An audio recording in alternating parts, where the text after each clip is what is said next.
आज वहिनींमुळे मी इथे आज आली आणि विखे पाटील साहेबांमुळे पण. आणि आजचं दर्शन खूप खूप सुरेख झालं. मी पहिल्यांदा शिर्डीला आली आहे आणि एवढं निवांत दर्शन झालं आमचं आणि मी खूप आभारी आहे, म्हणून धन्यवाद. आणि जरूर दरवर्षी यायची इच्छा आहे आजपासून. तर यशराज फिल्मची आता अल्फा चित्रपट येतो, आलिया भट सोबत आपण काम केलेलं आहे. सुपर मध्ये तुम्ही दिसणार आहात. धन्यवाद धन्यवाद. नाही, मी पण माझी पण आतुरतेने म्हणजे हेच आहे की कधी फिल्म रिलीज होणार आहे. पण चालली आहे मेहनत आणि नक्कीच लवकरच रिलीज होईल. मराठमोळी मुलगी आता हॉलिवूड मध्ये सुद्धा स्थान निर्माण करते. काय वाटतं, कसा स्ट्रगल झाला, काय नेमकं?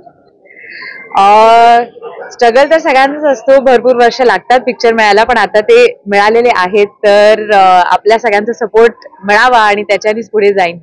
गेल्या अनेक वर्षाची मागणी. खूप आनंद होतो मला, कारण मी मुंबईची आहे, माझं गाव मोरगावचं असल्यामुळे मी अगदी मराठमोळी आहे आणि म्हणून मला सुद्धा खूप गर्व होतो की मी आपल्याला असे पिक्चर किंवा हिंदी सिनेमात नाव पुढे गाजवू शकेन. असं कोणतं काम करायला आवडेल की ज्याने आपल्या मुंबईचं नाव मोठं होईल किंवा मराठीचं नाव मोठं होईल? आता सर्वात मोठे जे कुठले बॉलिवूडचे पिक्चर आहे ते सगळे केले तर आपल्या सगळ्याचंच नाव मोठं होईल. तुम्ही अभिनेत्री आहात, मात्र पॉलिटिकल बॅकग्राऊंड पण आहे. आगामी विधानसभा निवडणुका येत आहे, काय वाटतं तुम्हाला राज्याचे चित्र कसं असतं? मला पॉलिटिक्स मधलं जास्त कळत नाही हो, तर मला माफ करा याच्याबद्दल. मला फक्त बॉलिवूडचंच माहिती आहे.